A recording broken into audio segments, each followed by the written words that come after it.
ইসরায়েলের সামরিক প্রযুক্তির সক্ষমতার প্রতীক হিসেবে পরিচিত আয়রন ডোম বা নিরাপত্তা শিল্ড। ইসরায়েলের এই আকাশ প্রতিরক্ষা ব্যবস্থা কিনতে মরিয়া অনেক দেশ। সামরিক প্রযুক্তির পরিচয় ছাপিয়ে আন্তর্জাতিক রাজনীতির হাতিয়ার হিসেবেও ব্যবহার করা হচ্ছে এই আয়রন ডোম। গরম গরম রুটি, সাথে সুজির হালুয়া, দুর্দান্ত তীর আটা ময়দার সুজি, কারণ তীর ছাড়া আমার চলেই না। 2006 সালে লেবানন ইসরায়েল যুদ্ধে হিজবুল্লাহর ছোড়া রকেটে ব্যাপক ক্ষয়ক্ষতি হয় ইসরায়েলে। এরপর আত্মরক্ষার্থে নতুন মিসাইল ডিফেন্স সিস্টেম তৈরির পরিকল্পনা করে দেশটি।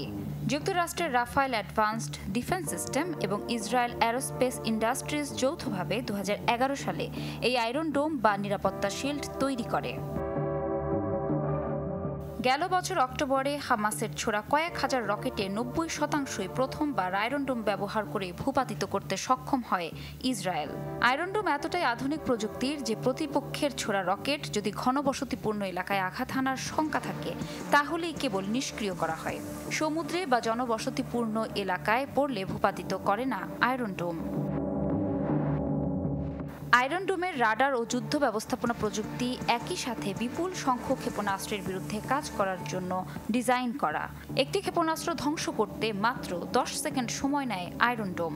প্রতিটি ক্ষেপণাস্ত্রের বিরুদ্ধে 20টি ইন্টারসেপ্ট ছুটতে পারে এটি। যদিও আয়রন ডোম শতভাগ কার্যকরী নয়, তবে ক্ষতির পরিমাণ অনেকটাই কমাতে সক্ষম।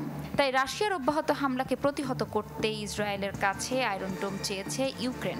এছাড়াও কানাডা, উত্তর কোরিয়া, দক্ষিণ কোরিয়া, রোমানিয়া সহ অনেক দেশ আয়রন ডোম কেনার ঘোষণা দিয়েছে।